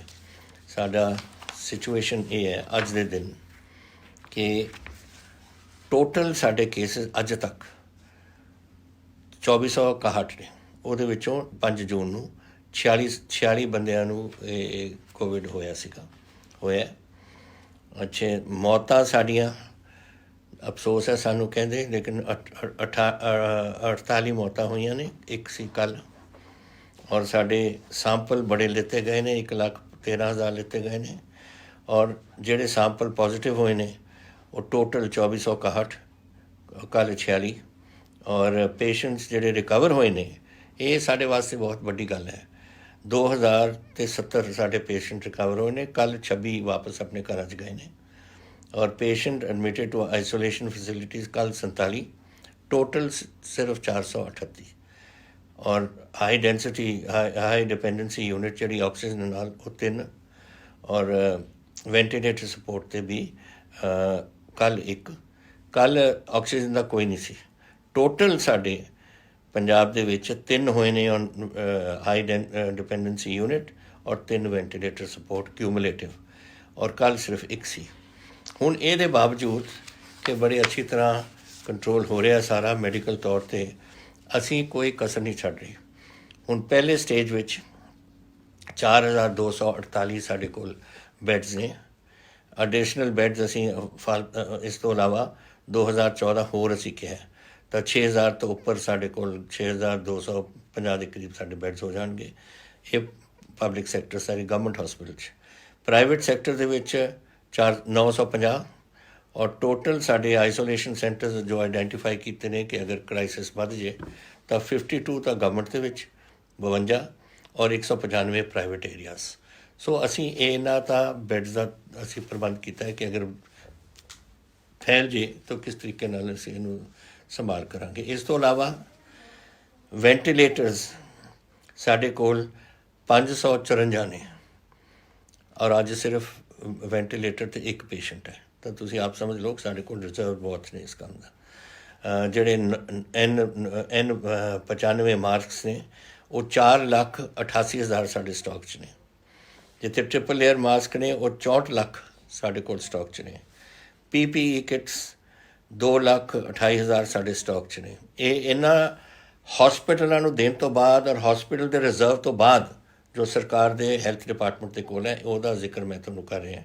ਔਰ ਆਕਸੀਜਨ ਸਿਲੰਡਰਸ ਸਿਰਫ ਮੈਂ ਤੁਹਾਨੂੰ ਦੱਸਿਆ ਤਿੰਨ ਬੰਦੇ ਆਕਸੀਜਨ 'ਤੇ ਰਹੇ ਨੇ ਅਤੇ ਸਾਡੇ ਕੋਲ 2223 ਸਾਡੇ ਕੋਲ ਸਿਲੰਡਰਸ ਇਸ ਵੇਲੇ ਅਵੇਲੇਬਲ ਹੈ। ਸੋ ਸਾਡੇ ਕੋਲ ਸਪੋਰਟ ਬਹੁਤ ਅਸੀਂ ਐਡਵਾਂਸ ਰੱਖੀ ਹੈ ਕਿ ਅਗਰ ਕੋਈ ਇਹੋ ਜਿਹੀ ਗੱਲ ਹੋ ਜੇ ਤਾਂ ਸਾਡੇ ਕੋਲ ਸਾਰਾ ਪ੍ਰਬੰਧ ਸਾਡੇ ਕੋਲ ਹੋਣਾ ਚਾਹੀਦਾ ਔਰ ਸਾਰਾ ਅਸੀਂ ਤਿਆਰ ਰੱਖਿਆ। ਲੇਕਿਨ ਇਹ ਹੋਣ ਨਹੀਂ ਦੇਣਾ ਔਰ ਉਹ ਤੁਹਾਡੇ ਹੱਥ 'ਚ ਹੈ। ਅਗਰ ਤੁਸੀਂ ਮੇਰੀ ਗੱਲਾਂ ਮੰਨੋਗੇ ਤਾਂ ਆਹ ਕੰਮ ਜਿਹੜਾ ਹੈ ਇਹ ਸਟੋਰ 'ਚ ਹੀ ਰਵੇ ਤਾਂ ਇੱਥੇ ਚੰਗਾ। ਸਾਨੂੰ ਲੋੜ ਨਹੀਂ ਆਪਣੇ ਲੋਕਾਂ ਵਾਸਤੇ, ਆਪਾਂ ਲੋਕਾਂ ਦੀ ਜਾਨਾਂ ਬਚਾਉਣੀਆਂ ਨੇ ਔਰ ਜਾਨਾਂ ਬਚਾਵਾਂਗੇ ਜਿਸ ਤਰੀਕੇ ਨਾਲ ਮੈਂ ਤੁਹਾਨੂੰ ਦੱਸਿਆ। ਮੇਰਾ ਕੰਮ ਨਹੀਂ, ਇਹ ਡਾਕਟਰ ਦੱਸਦੇ ਨੇ ਔਰ ਡਾਕਟਰਾਂ ਦੀ ਆਪਾਂ ਨੂੰ ਇਹ ਗੱਲ, ਇਹ ਬਿਮਾਰੀ ਹੈ ਔਰ ਡਾਕਟਰਾਂ ਦੀ ਗੱਲ ਆਪਾਂ ਨੂੰ ਸੁਣਨੀ ਚਾਹੀਦੀ ਹੈ। ਤਾਂ ਯਾਦ ਰੱਖੋ, ਇੱਕ ਵਾਰ ਫਿਰ ਮੈਂ ਕਹਿਣਾ ਤੁਹਾਨੂੰ, ਤੁਸੀਂ ਸੋਸ਼ਲ ਡਿਸਟੈਂਸਿੰਗ ਰੱਖੋ, ਮਾਸਕ ਪਾਓ, ਮਾਸਕ ਬਗੈਰ ਬਾਹਰ ਨਹੀਂ ਜਾਣਾ, ਥੁੱਕਣਾ ਨਹੀਂ ਬਿਲਕੁਲ ਬਾਹਰ, ਔਰ ਤੁਸੀਂ ਆਪਣੇ ਬਿਲਕੁਲ ਇਹਤਿਆਤ ਨਾਲ ਤੁਸੀਂ ਆਪਣਾ ਸਾਰਾ ਸੰਭਾਲ ਕਰੋ। ਤਾਂ ਆਪਾਂ ਨੂੰ ਇਹ ਚੀਜ਼ਾਂ ਦੀ ਆਪਾਂ ਨੂੰ ਲੋੜ ਨਹੀਂ ਔਰ ਮੈਂ ਵਰਤਣਾ ਨਹੀਂ ਚਾਹੁੰਦਾ। ਮੈਂ ਆਪਣੇ ਬੰਦਿਆਂ ਦੀ ਸਿਹਤ ਨੂੰ ਠੀਕ ਰੱਖਣਾ ਚਾਹੁੰਦਾ ਔਰ ਉਹ ਹੁਣ ਤੁਹਾਡੇ ਹੱਥ ਹੈ ਔਰ ਕੋਈ ਸਪੋਰਟ ਮੈਂ ਕਰ ਸਕਦਾ। ਕਦੇ ਮੇਰੀ ਲੋੜ ਪਵੇ ਤੁਸੀਂ ਮੈਨੂੰ ਜ਼ਰੂਰ ਦੱਸਣਾ ਇਸ ਬਾਰੇ। ਤੁਸੀਂ ਕਿਹਾ ਹੈ ਕਿ ਕੋਵਿਡ-19 ਕਰਕੇ ਇੱਕ ਮੌਕਾ ਮਿਲਿਆ ਹੈ ਕਿ ਆਪਾਂ ਅਰਬਨ ਡਿਵੈਲਪਮੈਂਟ ਤਾਂ ਚੱਲਦੀ ਰਹਿੰਦੀ ਹੈ, ਕੋਵਿਡ ਦੇ ਨਾਲ ਕੋਈ ਕਨੈਕਸ਼ਨ ਨਹੀਂ ਇਹਦਾ। ਅਸੀਂ ਜ਼ਰੂਰ ਜਿੱਥੇ ਜਿੱਥੇ ਡਿਵੈਲਪਮੈਂਟ ਦੀ ਲੋੜ ਹੈ ਵੀ ਆਰ ਡੂਇੰਗ, ਜੋ ਸਾਡੇ ਰਿਸੋਰਸਿਸ ਦੇ ਵਿੱਚ ਅਸੀਂ ਕਰ ਸਕਦੇ ਹਾਂ ਅਸੀਂ ਟੋਟਲ ਕਰਾਂਗੇ। ਐਂਡ ਤੁਸੀਂ ਇਹ ਵੀ ਇੱਕ ਪੁੱਛਿਆ ਕਿ ਬੱਚੇ ਸਾਰੇ ਸਾਈਕਲ, ਡੈਡੀਕੇਟਡ ਸਾਈਕਲ ਟਰੈਕਸ ਦਾ ਕੋਈ ਪ੍ਰਬੰਧ ਕਰੋ ਤਾਂ ਕਿ ਬੱਚੇ ਆਪਣੀ ਸਾਈਕਲਿੰਗ ਵਗੈਰਾ ਕਰ ਸਕਣ। It's a good suggestion. ਇਹ ਮੈਂ ਜ਼ਰੂਰ ਇਹਦਾ ਅਸੀਂ ਸਪੋਰਟਸ ਡਿਪਾਰਟਮੈਂਟ ਨੂੰ ਕਹਾਂਗੇ ਕਿ ਕਿਤੇ ਆਈਡੈਂਟੀਫਾਈ ਕਰਨ ਤਾਂ ਕਿ ਅਸੀਂ ਇਸ ਨੂੰ ਬਣਵਾ ਸਕੀਏ। ਫਿਰ ਤੁਸੀਂ ਪੁੱਛਿਆ ਕਿ ਹੁਣ ਲੇਬਰ ਆਪਣੀ ਚਲੀ ਗਈ ਔਰ ਅਸੀਂ ਕੈਸੇ ਹੁਣ ਇਸ ਨੂੰ ਆਪਣੀ ਝੋਨੇ 'ਤੇ ਬੜਾ ਅਸਰ ਪੈਣਾ। ਇਹ ਝੋਨੇ 'ਤੇ ਕੋਈ ਅਸਰ ਨਹੀਂ ਪੈਣਾ। ਨੰਬਰ 1, ਦੇਖੋ ਜ਼ਮਾਨੇ ਦੇ ਨਾਲ, ਟਾਈਮ ਦੇ ਨਾਲ ਨਵੇਂ ਢੰਗ ਵੀ ਨਿਕਲਣੇ ਨੇ। ਹੁਣ ਆਪਣੇ ਆਪ ਹੀ ਕਿਸਾਨਾਂ ਨੇ ਸੋਚਿਆ ਕਿ ਲੇਬਰ ਨਹੀਂ ਮਿਲ ਰਹੀ ਅਤੇ ਡਾਇਰੈਕਟ ਸੋਇੰਗ 'ਤੇ ਪੈ ਗਏ। ਹੁਣ ਤੁਸੀਂ ਕੁਛ ਪੁੱਛ ਰਹੇ ਹੋ ਕਿ ਡਾਇਰੈਕਟ ਸੋਇੰਗ ਦਾ ਕੋਈ ਯੂਨੀਵਰਸਿਟੀ ਨੇ ਨਹੀਂ ਕੁਛ ਦੱਸਿਆ, ਲੇਕਿਨ ਸਾਡੀ ਯੂਨੀਵਰਸਿਟੀ, ਸਾਡਾ ਐਗਰੀਕਲਚਰ ਮਹਿਕਮਾ ਇਹਨਾਂ ਦੇ ਨਾਲ ਹੈ ਇਸ ਕੰਮ 'ਚ ਔਰ ਉਹ ਦੱਸਦੇ ਨੇ ਕਿ ਕੈਸੇ ਕਰਨਾ, ਕੈਸੇ ਨਹੀਂ ਕਰਨਾ। ਔਰ ਹੋਰ ਇਹ ਇੱਥੇ ਹੀ ਨਹੀਂ, ਹੋਰ ਮੁਲਕ ਨੇ ਦੁਨੀਆ ਦੇ ਵਿੱਚ ਜਿੱਥੇ ਝੋਨਾ ਹੁੰਦਾ, ਜਿੱਥੇ ਡਾਇਰੈਕਟ ਸੋਇੰਗ ਹੁੰਦੀ ਹੈ। ਤੋ ਇਹ ਤਾਂ ਇਸ ਵੇਲੇ ਤੱਕ ਤਾਂ ਲੇਬਰ ਅਵੇਲੇਬਲ ਹੁੰਦੀ ਸੀ, ਲੋਕਾਂ ਦੇ ਕੋਲ ਲੇਬਰ ਹੁੰਦੀ ਸੀ ਤਾਂ ਲੋਕ ਆਪਣੀ ਟਰਾਂਸਪਲਾਂਟੇਸ਼ਨ ਕਰਦੇ ਸੀ ਪਹਿਲਾਂ ਨਰਸਰੀ ਲਾ ਕੇ। ਹੁਣ ਜਦੋਂ ਨਹੀਂ ਰਹੀ ਇੰਨੀ ਤਾਂ ਉਹਨਾਂ ਨੇ ਆਪਣੇ ਆਪ ਸੋਚਿਆ ਲੇਬਰ ਤਾਂ ਆ ਰਹੀ ਹੈ। ਇੱਕ ਗੱਲ ਤੁਸੀਂ ਸਮਝ ਲਓ ਕਿ ਬਹੁਤ ਲੇਬਰ ਵਾਪਸ ਆ ਰਹੀ ਹੈ। ਮੇਰੇ ਟੈਲੀਫੋਨ 'ਤੇ ਇਹਦੇ 'ਤੇ ਮੈਨੂੰ ਡੇਲੀ ਕਹਿੰਦੇ ਨੇ ਸਾਨੂੰ ਟ੍ਰੇਨ ਭੇਜੋ ਔਰ ਸਾਨੂੰ ਲੈ ਕੇ ਆਓ, ਲੇਕਿਨ ਮੈਂ ਤਾਂ ਟ੍ਰੇਨ ਭੇਜ ਕੇ, ਅਸੀਂ ਤਾਂ 400 ਟ੍ਰੇਨਾਂ ਭੇਜੀਆਂ ਨੇ ਔਰ ਉਹਨਾਂ ਨੂੰ ਭਜਾਇਆ ਆਪਣੇ ਘਰ। ਹੁਣ ਉੱਥੇ ਜਾ ਕੇ ਹੁਣ ਵਾਪਸ ਆਉਣਾ ਚਾਹੁੰਦੇ ਨੇ, ਉਹਨਾਂ ਵਾਸਤੇ ਟ੍ਰੇਨ ਤਾਂ ਨਹੀਂ ਅਸੀਂ ਪਹੁੰਚ ਸਕਦੇ, ਲੇਕਿਨ ਸਾਨੂੰ ਪਤਾ ਲੱਗਿਆ ਇੰਡਸਟਰੀਅਲਿਸਟ ਵੀ ਉੱਥੇ ਜਾ ਰਹੇ ਨੇ, ਐਗਰੀਕਲਚਰ ਵੀ ਜਾ ਰਹੇ ਨੇ ਔਰ ਆਪਣੇ ਆਪ ਲੇਬਰ ਨੂੰ ਉੱਥੋਂ ਲੈ ਕੇ ਆ ਰਹੇ ਨੇ। ਇਸ ਤੋਂ ਇਲਾਵਾ ਸਾਡੀ ਲੇਬਰ ਹੈ ਕਿੰਨੀ। ਜਿਹੜੀ ਸਾਡੀ ਮਾਈਗਰੈਂਟ ਲੇਬਰ ਸੀ ਤਕਰੀਬਨ 13 ਲੱਖ ਦੇ ਕਰੀਬ ਸਾਡੇ ਕੋਲ ਮਾਈਗਰੈਂਟ ਲੇਬਰ ਸੀ, ਉਹਦੇ ਵਿੱਚੋਂ ਸਿਰਫ 5 ਲੱਖ ਗਈ ਹੈ। ਸੋ ਅੱਜ ਕੋਲ 9 ਲੱਖ 8 ਲੱਖ ਔਰ 9 ਲੱਖ ਦੇ ਦਰਮਿਆਨ ਤੇ ਲੇਬਰ ਸਾਡੇ ਕੋਲ ਹੈ। ਅੱਜ ਹੁਣ ਫੈਕਟਰੀਆਂ ਜਿਹੜੀਆਂ ਚੱਲ ਰਹੀਆਂ ਨੇ ਸਾਡੇ ਪੰਜਾਬ ਦੇ ਵਿੱਚ 2,56,000 ਸਾਡੀਆਂ ਫੈਕਟਰੀਆਂ ਨੇ ਔਰ 15 ਲੱਖ ਲੇਬਰ ਉਹਦੇ ਵਿੱਚ ਲੱਗੀ ਹੋਈ ਹੈ ਇਸ ਵੇਲੇ। ਉਹ ਕਿੱਥੋਂ ਆਈ ਹੈ? ਉਹੀ ਲੇਬਰ ਹੈ। ਤੋ ਇਹ ਲੇਬਰ ਜਿਹੜੀ ਨਹੀਂ ਗਈ ਉਹ ਹੁਣ ਆਪਣੇ ਕੰਮਾਂ 'ਚ ਲੱਗ ਗਈ ਤਾਂ ਹੁਣ ਠੀਕ ਹੋਣਗੇ। ਔਰ ਤੁਹਾਨੂੰ ਐਗਰੀਕਲਚਰ ਵਾਸਤੇ ਵੀ ਤੁਸੀਂ ਦੇਖ ਲੈਣਾ ਤੁਹਾਨੂੰ ਲੇਬਰ ਮਿਲੇਗੀ, ਕਿਉਂਕਿ ਸਿਰਫ ਮਾਈਗਰੈਂਟ ਲੇਬਰ ਨਹੀਂ, ਸਾਡੇ ਕੋਲ ਆਪਣੀ ਲੇਬਰ ਵੀ ਹੈ ਜੋ ਸਾਡੇ ਗਰੀਬ ਵਾਸਤੇ ਨੇ ਉਰੇ ਵਗੈਰਾ ਜੋ ਕੰਮ ਕਰਦੇ ਨੇ, ਜੋ ਝੋਨੇ ਦੀ ਬਿਜਾਈ ਕਰਦੇ ਨੇ ਜਾਂ ਕਣਕ ਦੀ ਵਾਢੀ ਕਰਦੇ ਨੇ ਜਾਂ ਝੋਨੇ ਦੀ ਵਾਢੀ ਕਰਦੇ ਨੇ, ਉਹ ਸਾਰੇ ਸਾਡੇ ਕੋਲ ਇਸ ਵੇਲੇ ਹੈ। ਸੋ ਇਹਦੇ ਮੈਨੂੰ ਇਸ ਦਾ ਜਿਹੜਾ ਤੁਸੀਂ ਸਮਝਦੇ ਹੋ ਕਿ ਬੜਾ ਖਤਰਾ ਹੈ, ਇਹਦੇ ਦਾ ਮੈਨੂੰ ਕੋਈ ਖਤਰਾ ਨਹੀਂ ਲੱਗਦਾ। ਡਾਇਰੈਕਟ ਸੋਇੰਗ ਕਰੋ, ਇਹ ਵਧੀਆ ਕੰਮ ਹੈ। ਨਹੀਂ ਤੁਹਾਨੂੰ ਲੇਬਰ ਜ਼ਰੂਰ ਮਿਲ ਜਾਏਗੀ ਐਂਡ ਮੇਰਾ ਖਿਆਲ ਤੁਹਾਨੂੰ ਵਰੀ ਕਰਨ ਦੀ ਐਸੀ ਲੋੜ ਨਹੀਂ ਹੈ। ਸਮਾਰਟ ਕਾਰਡਸ ਦੀ ਗੱਲ ਤੁਸੀਂ ਇਹ ਕਹੀ ਹੈ ਕਿ 3 ਸਾਲ ਤੋਂ ਰਾਸ਼ਨ ਦੇ ਸਮਾਰਟ ਕਾਰਡ ਸਾਨੂੰ ਨਹੀਂ ਮਿਲੇ। ਇਹ ਮੈਂ ਮਿਨਿਸਟਰ ਸਾਹਿਬ ਨੂੰ ਕਹਿ ਚੁੱਕੇ ਹਾਂ। ਅਸੀਂ ਜਿੱਥੇ ਜਿੱਥੇ ਤੁਹਾਡੇ ਨਹੀਂ ਮਿਲ ਰਹੇ ਤਾਂ ਆਸ਼ੂ ਜੀ ਜੋ ਸਾਡੇ ਮਿਨਿਸਟਰ ਨੇ ਉਹ ਇਹਨਾਂ ਦਾ ਪ੍ਰਬੰਧ ਕਰ ਰਹੇ ਨੇ ਕਿ ਕਿਤੇ ਕੋਈ ਰਹਿ ਗਿਆ ਬੰਦਾ ਉਹਨੂੰ ਡਿਪਟੀ ਕਮਿਸ਼ਨਰਸ ਨੂੰ ਔਰ ਆਪਣੇ ਮਹਿਕਮੇ ਨੂੰ ਕਰਕੇ ਉਹਨਾਂ ਦੇ ਕਾਰਡ ਅਸੀਂ ਬਣਵਾ ਰਹੇ ਹਾਂ ਤਾਂ ਕਿ ਕਿਸੇ ਨੂੰ ਇਹਦੀ ਘਾਟ ਨਾ ਮਹਿਸੂਸ ਹੋਵੇ। ਸਰ ਤੁਸੀਂ ਮੈਨੂੰ ਪੁੱਛਿਆ ਫਿਰ ਕਿ ਤੁਸੀਂ ਇਹ ਜਿਹੜੇ ਬੰਦੇ ਮਾਸਕ ਨਹੀਂ ਪਾਉਂਦੇ ਅਤੇ ਆਪਣਾ ਡਿਸਟੈਂਸਿੰਗ ਨੋਰਮਸ ਵਗੈਰਾ ਨਹੀਂ, ਮਨੀਸ਼ ਨੇ ਮੋਹਾਲੀ ਤੋਂ, ਕਿ ਤੁਸੀਂ ਕੀ ਇਹਨਾਂ 'ਤੇ ਚਲਾਨ ਕਰ ਰਹੇ? ਅਸੀਂ ਕਰ ਰਹੇ ਚਲਾਨ। ਮੈਂ ਤੁਹਾਨੂੰ ਹੁਣੀ ਤਾਂ ਦੱਸਿਆ 4,600 ਬੰਦਿਆਂ ਦਾ ਇੱਕ ਦਿਨ 'ਚ ਕੱਲ੍ਹ ਦੇ ਦਿਨ ਚਲਾਨ ਹੋਇਆ ਕਿ ਮਾਸਕ ਨਹੀਂ ਪਾਇਆ ਔਰ 160 ਬੰਦੇ ਨੇ ਜਿਨ੍ਹਾਂ ਨੇ ਥੁੱਕਿਆ ਉਹਨਾਂ 'ਤੇ ਉੱਥੇ ਵੀ ਚਲਾਨ ਹੋਇਆ। ਔਰ ਤੀਸਰਾ ਜੋ ਸੋਸ਼ਲ ਡਿਸਟੈਂਸ ਨਹੀਂ ਮਨਾ ਰਹੇ ਉਹ ਵੀ ਕੁਛ ਲੋਕ ਸੇ ਚਲਾਨ ਹੋ ਰਿਹਾ। ਤਾਂ ਚਲਾਨ ਹੋ ਰਹੇ ਨੇ, ਪਰ ਚਲਾਨ ਤੁਸੀਂ ਇਸ ਨੌਬਤ ਵਿੱਚ ਆਉਂਦੇ ਕਿਉਂ? ਚਲਾਨ ਕਿਉਂ? ਤੁਸੀਂ ਮਾਸਕ ਪਾ ਲਓ ਔਰ ਮਾਸਕ ਨਾਲ ਤੁਸੀਂ ਵੀ ਬਚੋਗੇ, ਲੋਕਾਂ 'ਤੇ ਵੀ ਕੋਈ ਬਿਮਾਰੀ ਨਹੀਂ ਜਾਣੀ। ਇਹ ਸਾਰੀਆਂ ਚੀਜ਼ਾਂ ਤੁਹਾਨੂੰ ਆਪਣੇ ਆਪ ਕਰਨੀਆਂ ਚਾਹੀਦੀਆਂ ਨੇ ਔਰ ਇਹ ਨੌਬਤ ਆਉਣੀ ਨਹੀਂ ਚਾਹੀਦੀ ਆਪਣੇ 'ਤੇ। ਪਰ ਔਰ ਇਹ ਦੇਖਣ ਵਾਸਤੇ ਕਿ ਜਿਹੜੇ ਲੋਕ ਕਾਨੂੰਨ ਨਹੀਂ ਮੰਨਦੇ ਫਿਰ ਸਾਡੇ ਕੋਲ ਕੋਈ ਹੋਰ ਚਾਰਾ ਨਹੀਂ। ਫਿਰ ਪੁਲਿਸ ਨੂੰ ਕਿਹਾ ਹੋਇਆ ਕਿ ਇਸ 'ਤੇ ਤੁਹਾਨੂੰ ਚਲਾਨ ਕਰਨੇ ਪੈਣਗੇ ਔਰ ਇੱਕ ਦਿਨ 'ਚ 4600 ਕੋਈ ਛੋਟੀ ਗੱਲ ਨਹੀਂ ਹੈ ਕਿ ਪੰਜਾਬ ਦੇ ਵਿੱਚ ਇੰਨੇ ਲੋਕਾਂ ਦੀ ਇੱਥੇ ਇਹ ਹੋਇਆ। ਤੁਸੀਂ ਫਿਰ ਕਿਹਾ ਕਿ ਕੁਛ ਜਿਹੜੇ ਪ੍ਰਾਈਵੇਟ ਹਸਪੀਟਲ ਨੇ ਕਰੋਨਾ ਪੇਸ਼ੈਂਟਸ ਵਾਸਤੇ ਬਹੁਤ ਜ਼ਿਆਦਾ ਇਹ ਪੈਸੇ ਲੈਂਦੇ ਨੇ। ਦੇਖੋ ਇਹ ਹੋਣਾ ਨਹੀਂ ਚਾਹੀਦਾ। ਇਹ ਪ੍ਰਾਈਵੇਟ ਹਸਪੀਟਲ 'ਤੇ ਵੀ ਮੈਂ ਮੈਡੀਕਲ ਡਿਪਾਰਟਮੈਂਟ ਨੂੰ ਪੁੱਛਾਂਗਾ ਕਿ ਉਹਨਾਂ ਦੇ ਜਾ ਕੇ ਪਤਾ ਕਰਨ ਕਿ ਕੀ ਗੱਲ ਬਣ ਰਹੀ ਹੈ, ਕਿਉਂ ਇੱਥੇ ਚਾਰਜ ਹੋ ਰਹੇ ਹਨ। ਲੇਕਿਨ ਸਾਡੇ ਹਸਪੀਟਲਾਂ 'ਚ ਆਓ, ਮੈਂ ਤੁਹਾਨੂੰ ਸਾਰੇ ਆંકੜੇ ਤਾਂ ਹੁਣ ਦੱਸੇ ਨੇ। ਟੌਪ ਕਲਾਸ ਅਸੀਂ ਹਸਪੀਟਲ ਬਣਾ ਲਏ ਸਾਡੇ ਇਸ ਕਰੋਨਾ ਵਾਸਤੇ। ਸਭ ਕੁਝ ਤੁਹਾਡੇ ਕੋਲ ਹੈ, ਸਭ ਡਾਕਟਰਸ ਉੱਥੇ ਨੇ, ਸਭ ਨਰਸਿਸ ਉੱਥੇ ਨੇ, ਸਭ ਕੁਝ ਹੈ। ਉੱਥੇ ਜਾਓ ਔਰ ਉੱਥੇ ਤੁਸੀਂ ਉੱਥੋਂ ਹੀ ਤਾਂ ਨਿਕਲੇ ਨੇ ਜਿਹੜੇ ਇੰਨੇ ਬੰਦੇ ਹੁਣ ਆਪਣੇ ਘਰਾਂ 'ਚ ਵਾਪਸ ਗਏ ਨੇ 85%। ਉਹ ਕਿੱਥੋਂ ਗਏ ਨੇ? ਗਵਰਨਮੈਂਟ ਹਸਪੀਟਲ 'ਚੋਂ ਵੀ ਗਏ ਨੇ। ਤਾਂ ਤੁਸੀਂ ਆਪਣਾ ਇਲਾਜ ਉੱਥੇ ਕਰਵਾ ਲਓ ਅਗਰ ਇੱਥੇ ਕੋਈ ਤੁਹਾਨੂੰ ਮਹਿਸੂਸ ਹੁੰਦਾ ਹੈ। ਲੇਕਿਨ ਇਸ ਦੇ ਬਾਵਜੂਦ ਮੈਂ ਜ਼ਰੂਰ ਹੈਲਥ ਨੂੰ ਕਹਾਂਗਾ ਕਿ ਇਹਨਾਂ ਦੇ ਚੈੱਕ ਕਰਨ ਕਿ ਕਿਆ ਚਾਰਜ ਕਰ ਰਹੇ ਨੇ ਲੋਕਾਂ ਨੂੰ। ਇੱਥੇ ਫਿਰ ਇੱਕ ਅਬੋਹਰ ਤੋਂ ਮੈਨੂੰ ਆਇਆ, ਪਤਾ ਨਹੀਂ ਕਿਉਂ ਇਹ ਨੌਬਤ ਆਈ ਹੈ ਕਿ ਮੈਨੂੰ ਤੁਸੀਂ ਇਹ ਚਿੱਠੀ ਇਹ ਸੁਨੇਹਾ ਮੈਨੂੰ ਭੇਜੋ ਵਿਜੇ ਕੁਮਾਰ ਜੀ ਅਬੋਹਰ ਤੋਂ ਕਿ ਮੈਨੂੰ ਨਾ ਕੋਈ ਕਾਰਡ ਹੈ ਰਾਸ਼ਨ ਦਾ ਮੇਰੇ ਕੋਲ, ਨਾ ਕੋਈ ਰੋਟੀ ਦੇ ਸਾਧਨ ਨੇ। ਪਲੀਜ਼ ਮੇਰੀ ਮਦਦ ਕਰੋ। ਇਹ ਮੈਨੂੰ ਅਫਸੋਸ ਹੈ ਸੁਣ ਕੇ ਕਿ ਮੇਰੇ ਪੰਜਾਬ ਦੇ ਵਿੱਚ ਇਹ ਗੱਲ ਸਾਡੀ ਹੋਈ ਆ। ਅੱਜ ਹੀ ਡਿਪਟੀ ਕਮਿਸ਼ਨਰ ਸਾਹਿਬ ਨੂੰ ਕਹਿ ਰਿਹਾ ਕਿ ਵਿਜੇ ਕੁਮਾਰ ਜੀ ਅਬੋਹਰ ਦੇ ਵਿੱਚ ਇਹਨਾਂ ਨੂੰ ਕੰਟੈਕਟ ਕਰਕੇ ਹੁਣੀ ਰੋਟੀ ਪਹੁੰਚਾਓ, ਉੱਥੇ ਰਾਸ਼ਨ ਪਹੁੰਚਾਓ ਔਰ ਦੇਖੋ ਕਿ ਕਿਉਂ ਇਹਨਾਂ ਨੂੰ ਕਾਰਡ ਨਹੀਂ ਮਿਲਿਆ ਅਗਰ ਇਹਨਾਂ ਦੀ ਹਾਲਾਤ ਇੰਨੀ ਮਾੜੀ ਹੈ। ਅਸੀਂ ਤੁਹਾਡਾ ਵਿਜੇ ਕੁਮਾਰ ਜੀ ਪੂਰਾ ਸਾਥ ਦੇਵਾਂਗੇ ਔਰ ਤੁਸੀਂ ਡਿਪਟੀ ਕਮਿਸ਼ਨਰ ਤੁਹਾਨੂੰ ਕੰਟੈਕਟ ਕਰਨਗੇ। ਤੁਸੀਂ ਇਹ ਵੀ ਪੁੱਛਿਆ ਮੈਨੂੰ ਮਨਦੀਪ ਸਿੰਘ ਜੀ ਨੇ ਕਿ ਫੂਡ ਪ੍ਰੋਸੈਸਿੰਗ ਇੰਡਸਟਰੀ ਪੰਜਾਬ ਦੇ ਵਿੱਚ ਇਹ ਕਿਉਂਕਿ ਖਾਣਾ ਇੱਥੇ ਵਗੈਰਾ ਅੰਨ ਵਗੈਰਾ ਪੈਦਾ ਹੁੰਦਾ ਹੈ, ਤੁਸੀਂ ਇੱਥੇ ਫੂਡ ਪ੍ਰੋਡਕਸ਼ਨ ਦੇ ਵਿੱਚ ਕੀ ਤੁਸੀਂ ਫੋਕਸ ਕਰ ਰਹੇ ਹੋ? ਅਸੀਂ ਕਰ ਰਹੇ ਹਾਂ ਫੋਕਸ ਮਿਲਕ ਪ੍ਰੋਡਕਸ਼ਨ 'ਤੇ ਅਸੀਂ ਫੋਕਸ ਕਰ ਰਹੇ ਹਾਂ। ਦੁੱਧ ਦੀ ਬੜੀ ਫੈਕਟਰੀਜ਼ ਲੱਗੀਆਂ, ਅਮੁਲ ਹੈ, ਸਾਡੇ ਆਪਣੇ ਨੇ, ਵੇਰਕਾ ਵਾਲੇ ਨੇ, ਹੋਰ ਬੜੇ ਪ੍ਰਾਈਵੇਟ ਯੂਨਿਟਸ ਨੇ ਜਿਹੜੇ ਲੱਗੇ ਹੋਏ ਨੇ। ਸਾਡੇ ITC ਆਈ ਹੋਈ ਹੈ, ਉਹਨਾਂ ਨੇ ਪਲਾਂਟ ਲਾ ਲਿੱਤਾ।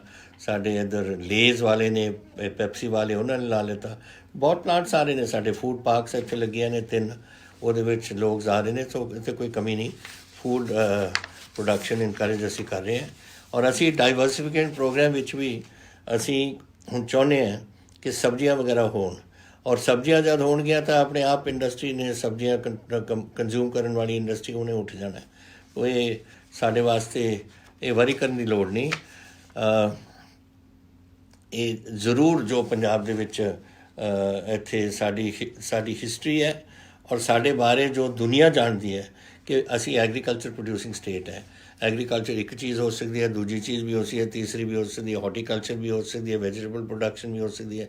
ਇਹ ਸਾਰੀਆਂ ਚੀਜ਼ਾਂ ਇਹ ਅਸੀਂ ਦੁਨੀਆ ਦੇ ਜਿਹੜੀ ਇੰਡਸਟਰੀ ਹੈ ਉਹ ਦੇਖ ਕੇ ਆਈ ਹੈ। ਸਾਡੇ ਕੋਲ ਇੱਕ ਸਪੈਨੀਅਰਡ ਆਏ ਨੇ ਉਰੇ, ਇੱਕ ਸਾਡੇ ਬ੍ਰਿਟਿਸ਼ ਵਾਲੇ ਲੱਗੇ ਹੋਏ ਨੇ, ਬਾਕੀ ਬੜੇ ਹਿੰਦੁਸਤਾਨ ਕੋਆਪਰੇਸ਼ਨ ਮੈਂ ਤੁਹਾਨੂੰ ਉਹਨਾਂ ਦੇ ਨਾਮ ਦਿੱਤੇ ਨੇ। ਤੋ ਸਾਡੇ ਕੋਲ ਇਹੋ ਜਿਹੀ ਨਹੀਂ। ਸਾਨੂੰ ਹੁਣ ਤਾਂ ਮੈਂ ਆਸ ਕਰਦਾ ਕਿ ਜਿਹੜੇ ਚੀਨ 'ਚੋਂ ਇਹ ਬੰਦ ਹੋ ਰਹੀਆਂ ਨੇ ਯੂਨਿਟ ਔਰ ਬਾਹਰ ਜਾ ਰਹੀਆਂ ਨੇ ਚੀਨ ਤੋਂ, ਉਹਨਾਂ ਦੇ ਵਿੱਚ ਵੀ ਜਿਹੜੇ ਫੂਡ ਯੂਨਿਟ ਨੇ, ਫੂਡ ਤੋਂ ਇਲਾਵਾ ਵੀ ਯੂਨਿਟ ਸਾਡੇ ਪੰਜਾਬ 'ਚ ਆਓ, ਅਸੀਂ ਤੁਹਾਨੂੰ ਦੇਵਾਂਗੇ ਪਰਮਿਸ਼ਨ। ਸਾਰੇ ਸਾਡੇ 3100 ਏਕੜ ਜ਼ਮੀਨ ਤਕਰੀਬਨ ਅਸੀਂ 4 ਯੂਨਿਟ 'ਚ ਰੱਖੀ ਹੋਈ ਹੈ ਕਿ ਅਸੀਂ ਇਹਨਾਂ ਨੂੰ ਆ ਕੇ ਉਰੇ ਵਸਾ ਸਕੀਏ। ਦੇਖੋ ਨੌਕਰੀਆਂ ਹੋ ਸਕਣਗੀਆਂ, ਆਰਥਿਕ ਸਾਧਨ ਸਾਡੇ ਵਧਣਗੇ, ਸਾਰੀਆਂ ਚੀਜ਼ਾਂ ਦੀ ਸਾਨੂੰ ਲੋੜ ਹੈ। ਹੁਣ ਰਜਿੰਦਰ ਮਾਨ ਜੀ ਨੇ ਰੋਪੜ ਤੋਂ ਮੈਨੂੰ ਇੱਕ ਸਵਾਲ ਕੀਤਾ, ਔਰ ਇਹ ਸਵਾਲ ਇੱਕ ਨਹੀਂ, ਮੇਰਾ ਖਿਆਲ ਸੈਂਕੜੇ ਸਵਾਲ ਹੋਣੇ ਆ ਇਹਦੇ 'ਤੇ ਮੇਰੇ, ਕਿ ਜਿਮ ਕਦ ਖੋਲੋਗੇ। ਬੱਚੇ ਚਾਹੁੰਦੇ ਨੇ ਜਿਮ ਜਾਣਾ। ਅਤੇ ਇਹ ਅਸੀਂ ਜਿਹੜੇ ਇਹ ਫੈਸਲੇ ਨੇ, ਪਹਿਲੀ ਗੱਲ ਇਹ ਸਮਝਣ ਵਾਲੀ ਹੈ ਕਿ ਇਹ ਜਿਹੜੇ ਫੈਸਲੇ ਨੇ ਇਹ ਸੈਂਟਰਲ ਗਵਰਨਮੈਂਟ ਦੇ ਫੈਸਲੇ ਨੇ। ਲੋਕਡਾਊਨ ਇਹ ਨੈਸ਼ਨਲ ਲੋਕਡਾਊਨ ਹੈ, ਨੈਸ਼ਨਲ ਕਰਫਿਊ ਹੈ, ਨੈਸ਼ਨਲ ਡਿਜ਼ਾਸਟਰ ਮੈਨੇਜਮੈਂਟ ਦੇ ਅਧੀਨ ਆਉਂਦਾ ਹੈ। ਜਦੋਂ ਨੈਸ਼ਨਲ ਡਿਜ਼ਾਸਟਰ ਮੈਨੇਜਮੈਂਟ ਦੇ ਅਧੀਨ ਕੁਛ ਹੋਏ ਫਿਰ ਸੈਂਟਰ ਆਪਣੇ ਹੁਕਮ ਉੱਥੋਂ ਦਿੰਦੀ ਹੈ, ਹੋਮ ਮਿਨਿਸਟਰੀ ਦਿੰਦੀ ਹੈ। ਅਗਰ ਸਟੇਟ ਦੀ ਹੁੰਦੀ ਤਾਂ ਮੇਰੇ ਹੱਥ 'ਚ ਹੁੰਦੀ ਸੀ, ਲੇਕਿਨ ਇਹ ਪੂਰੇ ਹਿੰਦੁਸਤਾਨ ਵਾਸਤੇ ਹੈ ਤਾਂ ਨੈਸ਼ਨਲ ਲੋਕਡਾਊਨ ਹੈ। ਔਰ ਉਹਨਾਂ ਨੇ 2 ਚੀਜ਼ਾਂ ਹਾਲੇ ਨਹੀਂ ਖੋਲ੍ਹੀਆਂ, ਇੱਕ ਜਿਮ ਨਹੀਂ ਖੋਲ੍ਹੇ ਔਰ ਇੱਕ ਰੈਸਟੋਰੈਂਟ ਨਹੀਂ ਖੋਲ੍ਹੇ। ਤਾਂ ਮੈਂ ਆਸ ਕਰਦਾ ਕਿ ਆਉਣ ਵਾਲੇ ਜਦੋਂ ਲੋਕਡਾਊਨ ਨੂੰ ਰਿਵਿਊ ਕਰਨਗੇ ਇਹ ਦੋਨੋਂ ਚੀਜ਼ਾਂ ਨੂੰ ਜ਼ਰੂਰ ਖੋਲ੍ਹਣਗੇ ਤਾਂ ਕਿ ਫਿਰ ਨੋਰਮਲਸੀ ਆਪਣੀ ਪੰਜਾਬ 'ਚ ਆਉਂਦੀ ਹੋਵੇ। ਸਭ ਪਰਵਾਹ ਨਾ ਕਰੋ, ਹਾਲੇ ਹੈ ਤਾਂ ਥੋੜ੍ਹੇ ਦਿਨ, ਲੇਕਿਨ ਥੋੜ੍ਹੀ ਬਹੁਤੀ ਦੌੜ ਦੂੜ ਲਾ ਲਿਆ ਕਰੋ, ਸਾਈਕਲ ਨਾਲ ਚੜ੍ਹ ਕੇ ਸਾਈਕਲਿੰਗ ਕਰ ਲਿਆ ਕਰੋ, ਔਰ ਉਸ ਤੋਂ ਬਾਅਦ ਜਿਮ ਆ ਜਾਣੀ ਹੈ ਤੁਹਾਡੇ ਕੋਲ। ਔਰ ਜਿਮ ਥੋੜ੍ਹੇ ਜਦ ਚੱਲਣਗੇ ਫਿਰ ਤੁਸੀਂ ਆਪਣੀ ਨੋਰਮਲ ਲਾਈਫ ਜੋ ਹੈ ਤੁਸੀਂ ਉਹ ਆਪਣਾ ਸ਼ੁਰੂ ਕਰ ਦੇਣਾ। ਫਿਰ ਤੁਸੀਂ ਇੱਕ ਮੈਨੂੰ ਅਨਿਲ ਕੁਮਾਰ ਜੀ ਰਾਣਾ ਨੇ ਲਿਖਿਆ ਹੈ। ਹੁਣ ਇਹਨਾਂ ਨੇ ਇਹ ਨਹੀਂ ਦੱਸਿਆ ਕਿ ਕਿਹੜੇ ਸ਼ਹਿਰ 'ਚ ਵਸਦੇ ਨੇ, ਲੇਕਿਨ ਇਹ ਕਿਹਾ ਕਿ ਸਾਡੇ ਸੜਕ ਨਹੀਂ ਕੋਈ ਬਣਦੀ, ਸਾਡੇ 2 ਨਗਰਾਂ ਨੂੰ ਜੋੜਨ ਵਾਲੀ ਸੜਕ ਨਹੀਂ ਬਣਦੀ ਅਤੇ ਹਾਲਾਤ ਬੜੇ ਮਾੜੇ ਨੇ ਉਰੇ। ਪਹਿਲੀ ਗੱਲ ਤਾਂ ਰਾਣਾ ਜੀ, ਦਿਸ ਇਜ਼ ਇਹ ਕੋਵਿਡ ਕਰਕੇ 3 ਮਹੀਨੇ ਤਾਂ ਟੋਟਲ ਲੋਕਡਾਊਨ ਰਿਹਾ ਸਾਡਾ। ਤੁਸੀਂ ਕਿਹਾ ਕਿ 30 ਵਾਰ ਅਸੀਂ ਲੋਕਲ MC ਕੋਲ ਗਏ ਹਾਂ, EO ਕੋਲ ਗਏ ਹਾਂ। ਹੁਣ ਕੰਸਟਰਕਸ਼ਨ ਐਕਟੀਵਿਟੀ ਸ਼ੁਰੂ ਹੋ ਗਈ। ਤੁਸੀਂ ਕੰਮ ਕਰੋ, ਤੁਸੀਂ ਪਲੀਜ਼ ਜਾ ਕੇ ਸਾਨੂੰ ਐਟਲੀਸਟ ਦੁਬਾਰਾ ਦੱਸੋ ਕਿ ਤੁਸੀਂ ਕਿਹੜੇ ਸ਼ਹਿਰ 'ਚ ਰਹਿੰਦੇ ਹੋ, ਔਰ ਤੁਹਾਡੀ ਹੈਲਪ ਅਸੀਂ ਕਰਾਂਗੇ। ਔਰ ਸਿਰਫ ਤੁਸੀਂ ਨਹੀਂ, ਅਗਰ ਹੋਰ ਵੀ ਕੋਈ ਹੈ ਜੋ ਆਪਣੀ ਕੋਈ ਇਹੋ ਜਿਹੀ ਮੁਸੀਬਤ ਦੇਖਦੇ ਨੇ ਤਾਂ ਤੁਸੀਂ ਸਾਨੂੰ ਦੱਸੋ, ਅਸੀਂ ਤੁਹਾਡੀ ਹੈਲਪ ਕਰਨ ਦੀ ਪੂਰੀ ਕੋਸ਼ਿਸ਼ ਕਰਾਂਗੇ। ਔਰ ਤੁਹਾਨੂੰ ਸਾਡੀ ਕੋਸ਼ਿਸ਼ ਹੈ ਕਿ ਪੰਜਾਬ ਨੰਬਰ 1 ਸੂਬਾ ਬਣੇ ਹਰ ਪੱਖੋਂ ਹਿੰਦੁਸਤਾਨ ਦੇ ਵਿੱਚ। ਔਰ ਉਹ ਦੇ ਵਿੱਚ ਸਾਡੇ ਸ਼ਹਿਰ ਨੇ 40% ਤਾਂ ਸਾਡੀ ਆਬਾਦੀ ਸ਼ਹਿਰਾਂ 'ਚ ਰਹਿੰਦੀ ਹੈ, 60% ਪਿੰਡਾਂ 'ਚ ਰਹਿੰਦੀ ਹੈ। ਔਰ ਇਹ ਜ਼ਰੂਰੀ ਹੈ ਕਿ ਸਾਡੀ ਆਬਾਦੀ ਵੀ ਜਿਹੜੀ ਹੈ ਉਹ ਜਿਹੜੀ ਸ਼ਹਿਰਾਂ ਵਾਲੀ ਹੈ, ਉਹ ਸ਼ਹਿਰਾਂ ਵਾਲੀ ਆਬਾਦੀ ਨੂੰ ਵੀ ਅਸੀਂ ਚੰਗੀ ਤਰ੍ਹਾਂ ਸੰਭਾਲੀਏ। ਔਰ ਕੋਈ ਤੁਹਾਨੂੰ ਜ਼ਰਾ ਮੈਨੂੰ ਇੱਕ ਵਾਰ ਦੱਸ ਦਿਓ ਤੁਸੀਂ ਕਿਹੜੇ ਸ਼ਹਿਰ 'ਚੋਂ, ਔਰ ਅਸੀਂ ਤੁਹਾਡਾ ਪੂਰੀ ਮਦਦ ਤੁਹਾਡੀ ਕਰਾਂਗੇ। ਬਹੁਤ ਧੰਨਵਾਦ ਤੁਹਾਡਾ ਸਾਰਿਆਂ ਦਾ। ਵਾਹਿਗੁਰੂ ਤੁਹਾਨੂੰ ਸੁਖੀ ਰੱਖਣ। ਤੁਸੀਂ ਮੇਰੀ ਗੱਲਾਂ ਮੰਨੋ ਔਰ ਬਸ ਚੜ੍ਹਦੀ ਕਲਾ 'ਚ ਰਹੋ, ਔਰ ਕਿਸੇ ਤਰੀਕੇ ਨਾਲ ਘਬਰਾਉਣਾ ਨਹੀਂ, ਬਟ ਜੋ ਤੁਹਾਨੂੰ ਕਦਮ ਦੱਸੇ ਨੇ ਉਹ ਤੁਸੀਂ ਸਿਰੇ ਤੱਕ ਲੈ ਕੇ ਚੱਲੋ। ਬਹੁਤ ਧੰਨਵਾਦ ਤੁਹਾਡਾ।